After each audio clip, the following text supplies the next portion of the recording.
दूर दूर से, देश के कोने कोने से आए हुए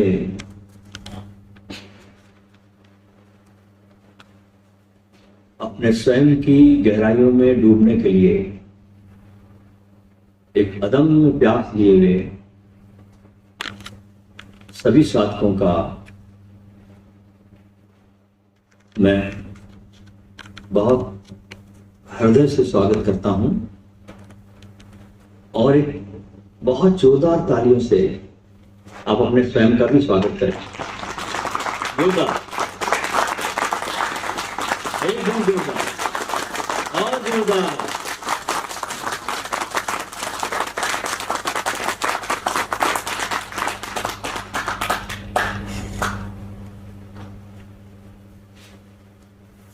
क्योंकि ये शिविर जिसका नाम दिया है प्रकृति से परमात्मा की ओर, तो चलो कुछ प्रकृति के ही कुछ रहस्यमय गुणगान से शुरू करते हैं इस शिविर का शुभारंभ। जब बहुत सुबह उठकर चिड़िया कुछ गीत खुशी के गाती है, जब हम उठते भी नहीं उसके पहले चिड़िया उठ जाती है। हमसे तो अच्छे पशु पक्षी बेचारे कि कम से कम वो भगवान भास्कर के उदय होने के पूर्व आकाश में लाली छाए वे उठ जाते हैं और परमात्मा का गुणगान करने लगते हैं। जब बहुत सुबह चिड़िया उठकर कुछ गीत खुशी के गाती है, कलियां दरवाजे खोल खोल जब जुल्मत में मुस्काती है,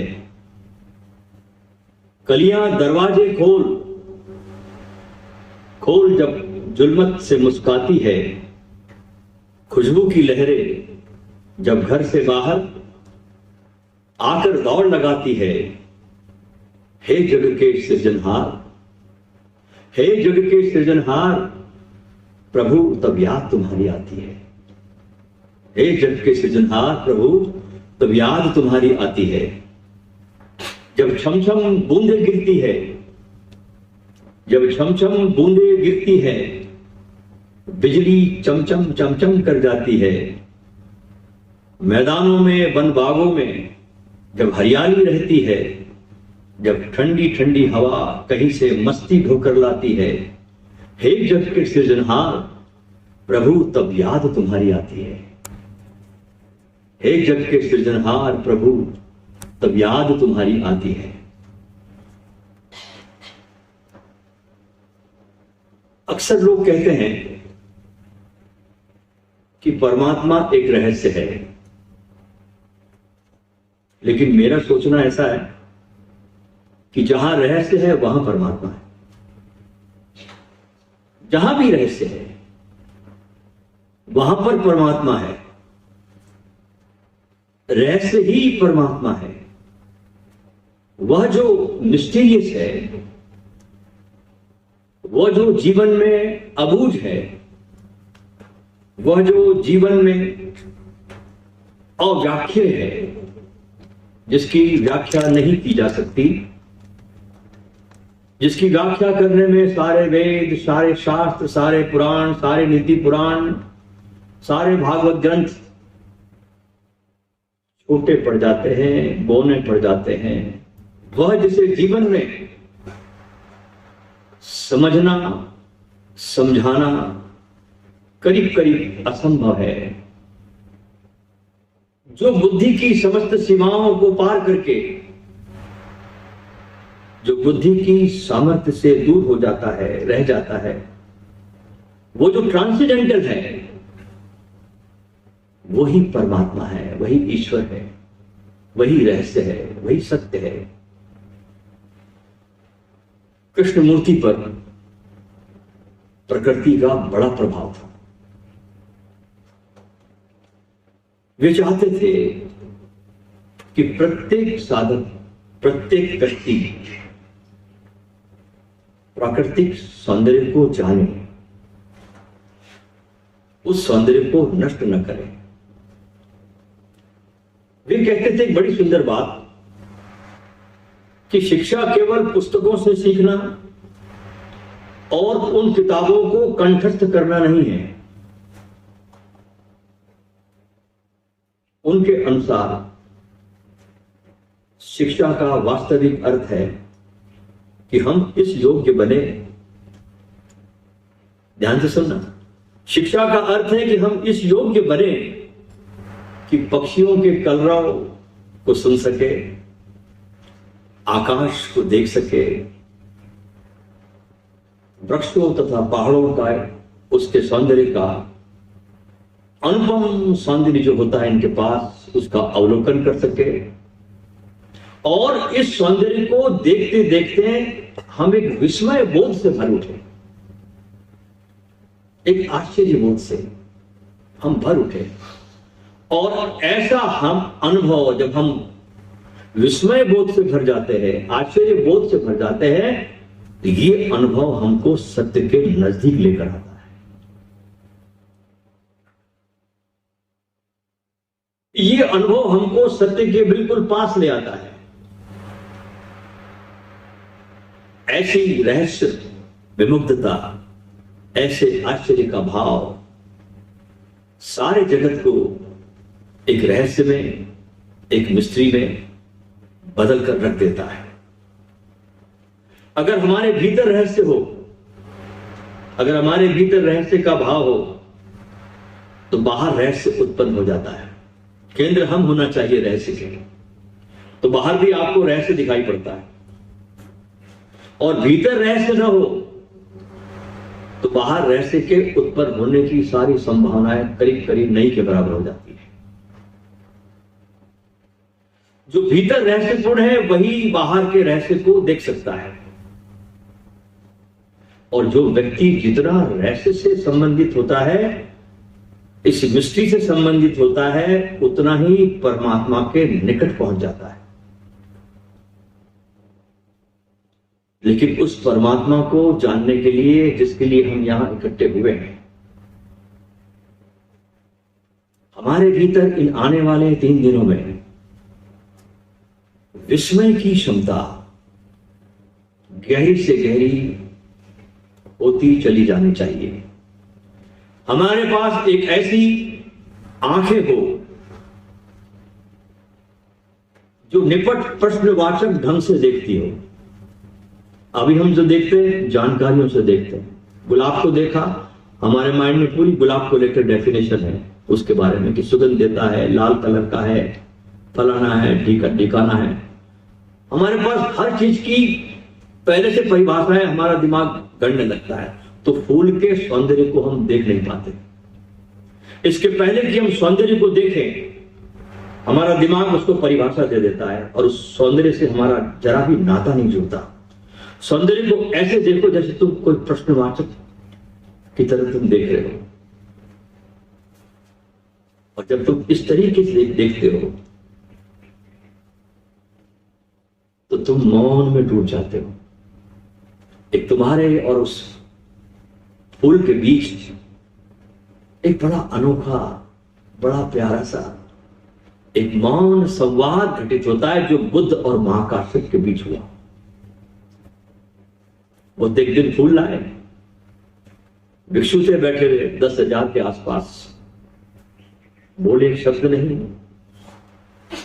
घंटा बीता, लोग बड़े इकट्ठे थे सुनने के लिए, बुद्ध बोले नहीं, मौन में डूब गए। फूल उनके हाथ में कमल का। बहुत देर चुप होने के बाद अचानक महाकाश्यप जोरों से हंसा। बुद्ध ने उसको पास बुलाया और कहा कि जो मैं शब्दों से दे सकता था वो मैंने सारे लोगों को दिया, लेकिन जो शब्दों से नहीं दिया जा सकता वो मैं तुमको दे रहा हूं। प्रथम शिष्य महाकाश्यप हुआ। इसे कहते हैं सडन इनलाइटनमेंट। सूफी भी थ्योरेटिकल इनलाइटनमेंट की बात में जरा भी भरोसा नहीं करते कि कभी घटेगा, ये करोगे तो घटेगा, ये प्रयोग करोगे तो घटेगा। नहीं, सूफी का पूरा दर्शन अपने गुरु के पास सडन इनलाइटनमेंट से विश्वास करता है। तो इस प्रकार का प्रश्नवाचक ढंग से जब तुम जगत को देखते हो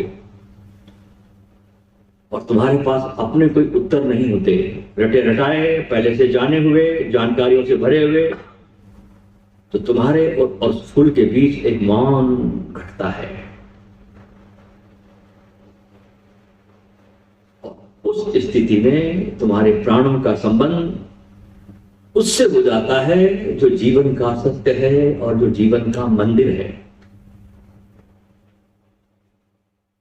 और इसके बाद इस घटना में दूसरा बोध होता है कि यह घटना तुमको विस्मय से भर देती है।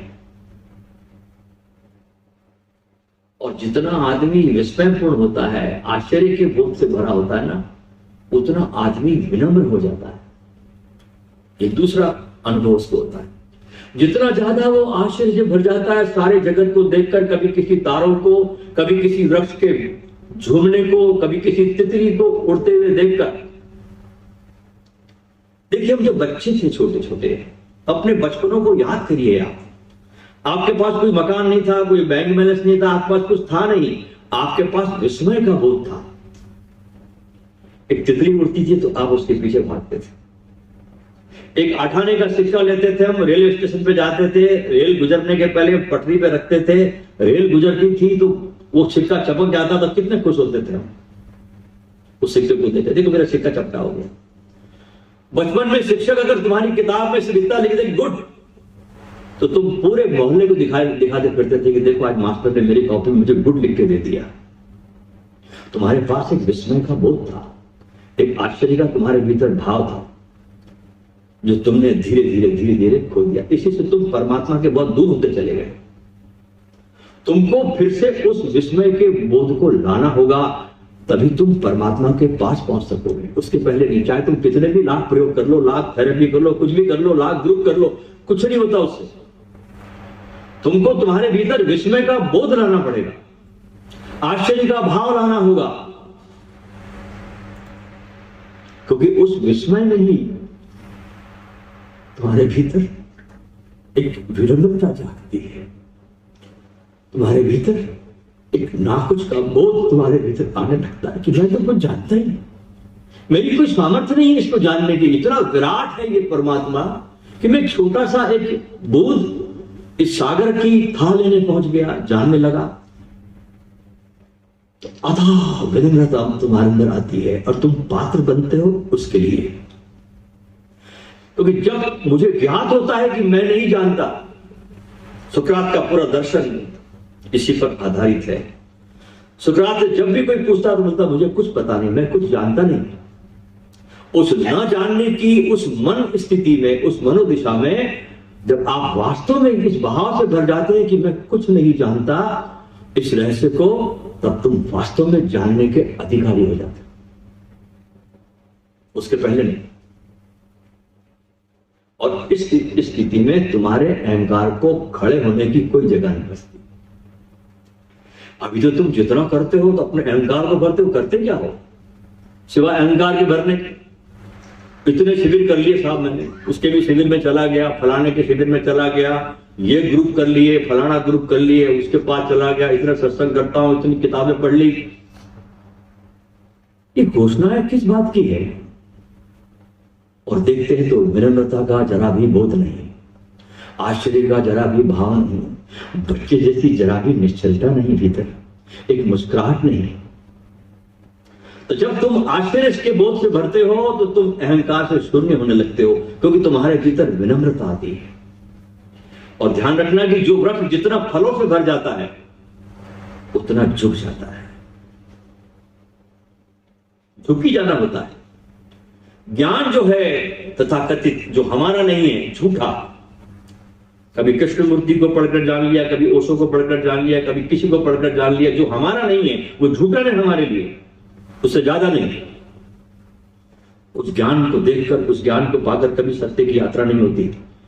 तुम्हारे मुख से निकलना चाहिए, तुम्हारे अंतर प्राणों से आना चाहिए, तब कुछ बात बनती है। हम देखते लोग बोलते जरूर है, लेकिन मैं देखता हूं लोगों को कि जब बोलते हैं तो मैं उनसे कहता कि तुम तो बोले ही नहीं, तुम तो किसी और को बोले। मैं सुनना चाहता कि तुम बोलो, तुम्हारे मुख से वाणी प्रकट हो, वो धारा प्रकट हो, तो कुछ बात बने। बाकी सब ज्ञान जो है वो अहंकार को मजबूत करता है, और धर्म की सारी यात्रा टोटल अहंकार को पहुंच देने की है। और विस्मय जो होता है, जितना ज्यादा तुम आश्चर्य से, अच्छा तुम देखो बचपन में तुम मैं जो बातें की आपसे, तितली के पीछे भागना, किसी जब माँ को कहते माँ ये चांद कैसा है, क्या है ये माँ चांद, तो माँ थाली में पानी भर करके चांद को आपकी उंगली पकड़ के बोलती ये रहा चांद, आपको दिखाती थी। क्या आपको उस समय कोई अहंकार था? आपके अंदर बोध था कोई अहंकार का? आपको कोई ईगो था उस समय?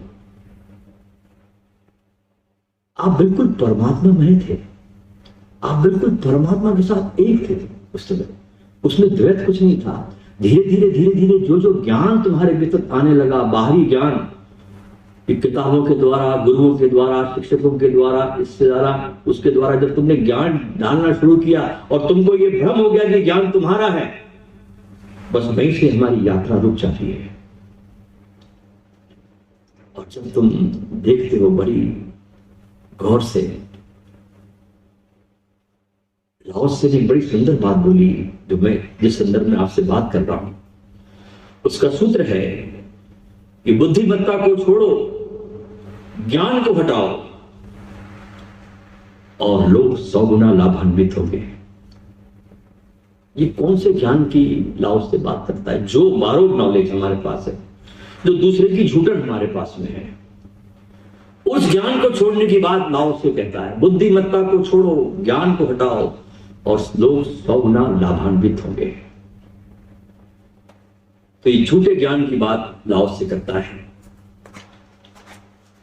और जितना ज्यादा आपको ये बोध होता है कि मैं नहीं जानता, ये बोध आपके भीतर जो सख्त गांठ पैदा हो गई है जानने की, इसको पिघला देती है, जिसको हम अहंकार कहते हैं। और जितनी ये गांठ आदमी की मजबूत होती है, किसी की पैसा कमाने से गांठ मजबूत हो जाती, किसी का यश हो जाए, नाम हो जाए, किसी की कीर्ति फैलने लगे तो उसकी भी गांठ मजबूत हो जाती, किसी के पास बहुत ज्यादा किताबी नॉलेज आ जाए तो उसकी गांठ मजबूत हो जाती है। और ये अहंकार की यात्रा पे आदमी सीढ़ी दर सीढ़ी चलता चला जाता है।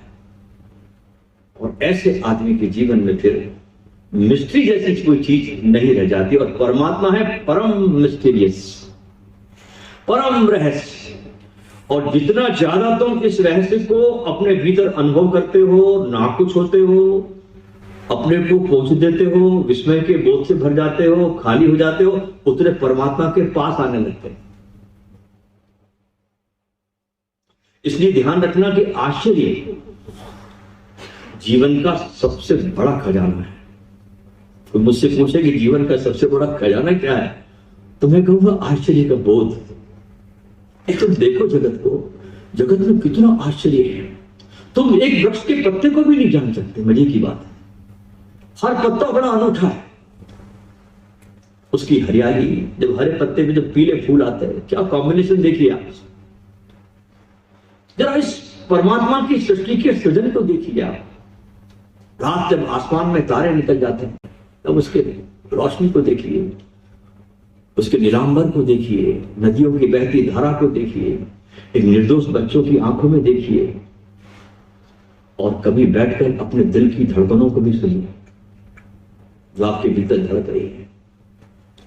तो आश्चर्य जो है आपको इस शिविर में बढ़ाना है, क्योंकि जंगल में हम आए, इस प्रकृति के पास हम आए, और इस प्रकृति के पास बाहर कुछ नहीं है आपको देने के लिए, बस आश्चर्य का बोध देती प्रकृति आपको ही।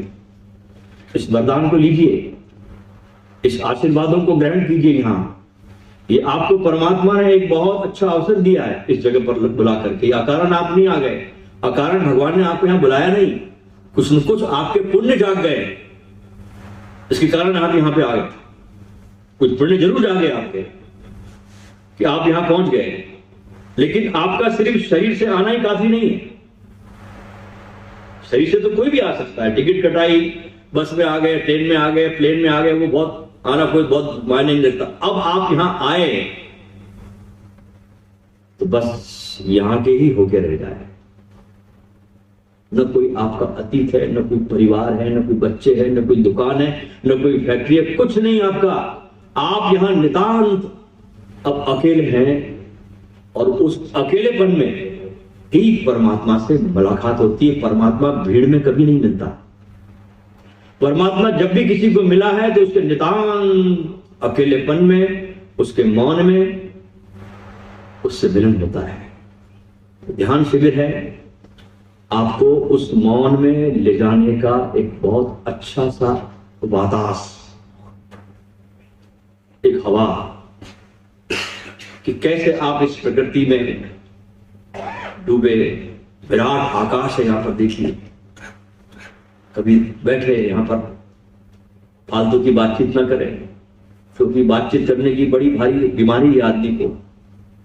बहुत बोलता है आदमी, और भारत का आदमी ज्यादा ही बोलता है। और तो विश्व में देखे हमने, लेकिन भारत का आदमी ज्यादा बोलता है। तो थोड़ा इस बीमारी से बचे, थोड़ा बोलना बंद रखे और प्रकृति से नाता जोड़े। और एक बार आपने प्रकृति से नाता जोड़ लिया तो और विस्मय के बोध से, आश्चर्य के बोध से आप भर उठोगे। और जब आपके जीवन से आश्चर्य का बोध खत्म हो जाता है, हवा हो जाता है, तो फिर आप जीवन को जीते नहीं, जीवन को घसीटते रहते हैं और कुछ नहीं करते। सिर्फ जीवन को घसीट रहे हैं आप। तो आप जीवित नहीं रहते, क्योंकि ज्ञान आपके विस्मय को मार देता है। और ये सबसे बड़ी कठिन समस्याओं में से एक है, जिसका आधुनिक मन सामना कर रहा है। क्योंकि ज्ञान इस आधुनिक टेक्नोलॉजी में आपके पास अधिक से अधिक जमा होता जा रहा है। 20वीं सदी, ये सदी जो हमारी है, ये ज्ञान के बोझ से दब गई है। और जगत में सबसे बड़ी दुर्घटना इस सदी में ये घटी है, और वो है आदमी के विस्मय का बोझ नष्ट हो गया।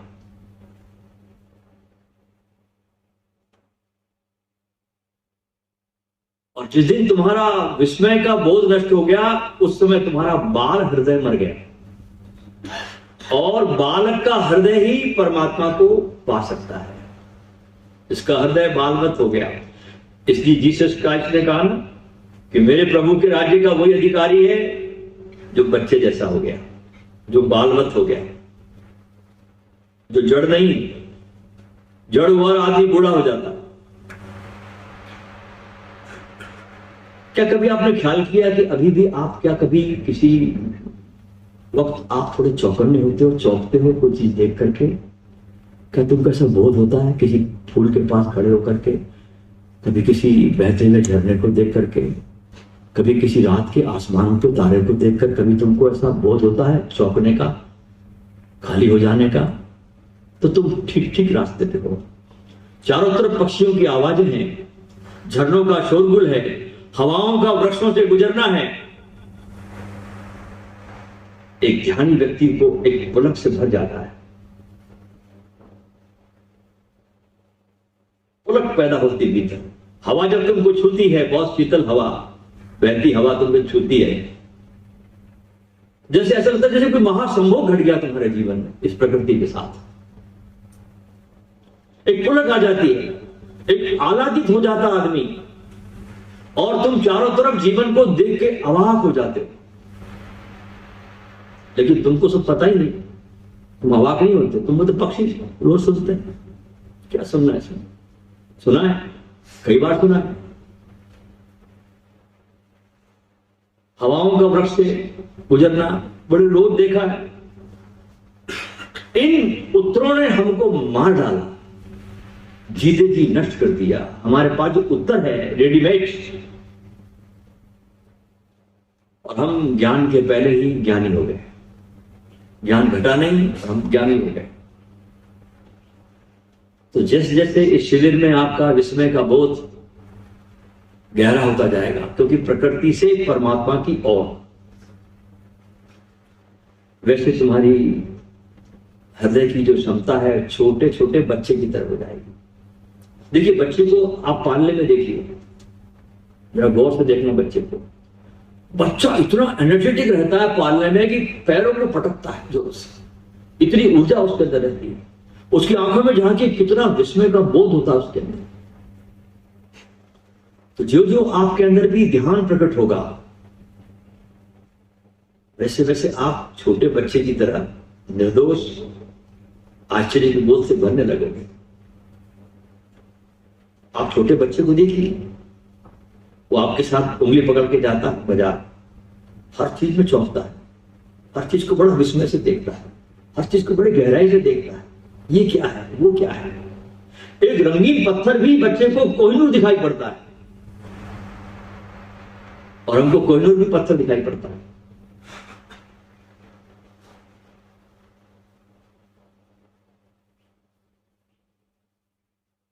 लेकिन छोटा पत्थर रंगीन भी हो सागर किनारे, तो बच्चा उसको खीसे में रखना चाहता है। देखते हैं बच्चे ना, रंगीन पत्थर इकट्ठा करते हैं, खीसे में जमा करते रहते हैं। तुम बोलोगे माँ बाप, अरे क्यों वजन ढो रहा, कुछ नहीं इसमें, गंदा पत्थर है, कीचड़ से भरा हुआ है, फेंक दे इसे। लेकिन तुम्हारे अंदर वो आश्चर्य का भाव मर गया, बच्चे में जिंदा है अभी। बच्चा इसे पकड़ता है, क्योंकि तुम बच्चे को समझ नहीं पा रहे हो। बच्चे के लिए कोहिनूर से कम नहीं पत्थर, क्योंकि कीमत विस्मय की है, पत्थर की थोड़ी है। कीमत तो आश्चर्य के बोध की है, पत्थर की कोई कीमत नहीं है। एक तितली भी बच्चे को बहुत सम्मोहित कर जाती है। जितना तुमको परमात्मा नहीं मिल जाए, तुमको सम्मोहित नहीं कर सकेगा जितना बच्चा तितली को देख के सम्मोहित हो जाता है। वो तितली के पीछे दौड़ना शुरू कर देता है। जैसे एक छोटे बच्चे की निर्मल अवस्था होती है, ऐसे विस्मय की परम स्थिति में जब आप आते हो, तब आपके भीतर वो परमात्मा का बुद्धत्व कहो, उस परमात्मा का प्रकाश कहो, उस परमात्मा का प्रसाद कहो, तब आपके भीतर उसकी बरसात हो जाती है। भगवान शंकर का एक बहुत सुंदर ग्रंथ है शिव सूत्र, उसकी भूमिका है, जिसका प्रथम जो चरण है उसका नाम है विस्मय योग। ये वही बात है जो मैंने आपसे की। प्रथम चरण पे भगवान शंकर का प्रथम चरण है उस ग्रंथ का विस्मय योग, कि जो जो आदमी विस्मय से भरता है, जो तो परमात्मा के पास जाने लगता है। इसलिए परमात्मा को पाने के लिए मासूम आंखें और कुंवारा दिल चाहिए। बात समझ में आ रही? मासूम आंखें चाहिए, कुंवारा दिल चाहिए, और कुछ नहीं चाहिए। ज्यादा परमात्मा को कुछ तुमसे चाहिए नहीं। तुम्हारी आंखें मासूम हो जाए, तुम्हारा दिल कुंवारा हो जाए, तुम आश्चर्य से भर जाओ, और जब तुम आश्चर्य से भर जाते हो, उस आश्चर्य के बोध में तुम्हारे भीतर से परमात्मा की स्तुति उठती है, तुम्हारे भीतर से परमात्मा की प्रार्थना उठती है, आंसुओं की धार लगती है। उसी स्तुति में फिर प्रार्थना उठती है, तुम उसकी सुगंध से भर जाते हो, मगन हो जाते हो, उसी में तुम्हारे गीत उठते हैं। ये सारे जो भक्तों ने गीत गाए परमात्मा के, ये कोई तुकबंदी नहीं है। ये उसी भाव दशा में, उसी आश्चर्य के बोध से कि हम तुमको नहीं जान सकते, उसी आश्चर्य के बोध में डूबे हुए सारे कबीर के गीत, सारे मीरा के गीत, सारे नरसिंह मेहता के गीत, सबके गीत इसी आश्चर्य बोध में डूबे हैं। तो मित्रों, आप इस बहुत खूबसूरत जगह पे आप आए हैं, इस गिरनार पर्वत के पास, इस वन में आना एक परम सौभाग्य मानिए आप, कि परमात्मा ने आपको बहुत याद किया, आप पर विशेष कृपा के बादल बरसाए और आपको बुलाया और आप आए। गई है कि हम व्यर्थ की चीजों के साथ जीते, हमेशा व्यर्थ की चीजें। अगर हम 24 घंटे अपने जीवन को देखें और कागज में लिखते जाए कि 24 घंटे में हम किन की चीजों के साथ जिए, तो आप पाओगे कि 24 घंटे में आपने करीब करीब सब अर्थहीन चीजों के साथ जीवन बिताया। अपने स्वयं के साथ कोई अर्थ था ही नहीं, इसका सब चला गया। 21,600 जो श्वास परमात्मा ने रोज हमको दी, हर मनुष्य को रोज परमात्मा 21,600 श्वास देता है डेली। उसके अकाउंट से आपके नाम पे सांसें ट्रांसफर होती है 21,600 रोज। और उस 21,600 श्वासों का प्रयोग उसमें से कितना मैंने उस परमात्मा के सुमिरन में बिताया जिसने हमको श्वास दी, जहां से सारा खजाना मिला, उस पर कितना लुटाया मैंने। यह है सपना, यह है ध्यान। इस बात का बोध जितना तुम्हारे अंदर गहरा जाएगा तुम उतने ज्यादा मिटने लगोगे। इसलिए ध्यान रखना कि परमात्मा किसी विधि से नहीं मिलता। कृष्णमूर्ति तो कहते थे a deep understanding is needed, एक गहरी समझ।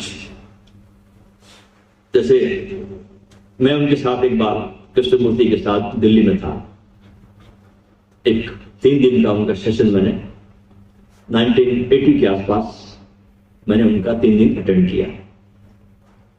और बड़े सरल व्यक्ति थे, बड़ा ईश्वर की कृपा से उनके साथ रात को जो भोजन करते थे तो बहुत टहलते थे, बड़ा स्पीड से घूमते थे। तो उनके साथ 3 दिन तक टहलने का सौभाग्य मिला। उस सभा में एक बहुत सुंदर बात एक प्रश्नकर्ता ने पूछी थी जो मुझे अभी तक याद रह गई। एक व्यक्ति ने पूछा कृष्णमूर्ति से कि कृष्णा जी बताइए, लोग सब कहते हैं विचारों से मुक्त हो जाओ, विचारों से मुक्त हो जाओ, विचारों से मुक्त हो जाओ, तो ये बताइए विचारों से मुक्त हो कैसे? बड़ा गजब जवाब दिया कृष्णमूर्ति ने साहब। ऐसा जवाब आज तक किसी बुद्ध ने नहीं दिया।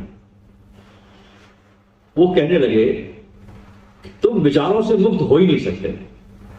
सारी सभा आश्चर्य से भर गई कि तुम विचारों से मुक्त हो ही नहीं सकते। फिर आगे कहते हैं हां, लेकिन तुम बोधपूर्ण हो सकते हो। ये पॉजिटिव बात है। विचारों से मुक्त होने चलोगे तो बहुत मक्खियां भिन भिनाएंगी अंदर। कृष्णा कहते हैं कि बोधपूर्ण हो जाओ, बोध को प्राप्त करो, अपनी चेतना को चैतन्यमय बनाओ, बोध से भर जाओ, होश में भर जाओ, तो तुम विचारों से मुक्त हो जाओगे। तो इस शिविर में आपको ज्यादा से ज्यादा अपने बोध को बढ़ाना है। और जो जो आपके भीतर ये बोध बढ़ेगा, आप बोधिसत्व बनने लगोगे। बोधिसत्व कोई डिग्री नहीं है कि किसी ने आपको दे दी बोधिसत्व की डिग्री। बोधिसत्व है बोध का भीतर गहराई में उठ जाना, बोध से भर जाना। तो इस शिविर में आप मौन रहना, थोड़ा प्रकृति से दोस्ती करना। बहुत लोगों से दोस्ती कर ली, घाव मिले और कुछ नहीं मिला, पीड़ाएं मिली, कष्ट हुए, धोखे मिले, कुछ नहीं मिलता। थोड़ा इस प्रकृति के साथ डूबिए आप। ये आपको सदा देने का काम करती है, आपसे लेने का कुछ काम नहीं करती। इसने सब दिया है आपको, इसके साथ थोड़ा प्रेम करें, आश्चर्य से भरे, बोध से भरे, विस्मय से भरे। तो आपके भीतर एक आकाश, एक नया स्पेस, एक नई क्षमता, जिसे कृष्णमूर्ति कहते हैं the art of seeing, the art of awakening, ये आपके भीतर पैदा होगी। और इसी को ओशो ने अपना नया मनुष्य कहा है।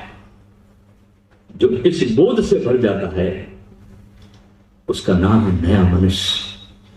और हम सबको नया मनुष्य होना है। वो जो सपना देखा था किसी बुद्ध ने हमारे बारे में कि मेरा आदमी नया मनुष्य होगा, ये है नया मनुष्य जो बोध से भर जाए, आश्चर्य से भर जाए, विस्मय से भर जाए,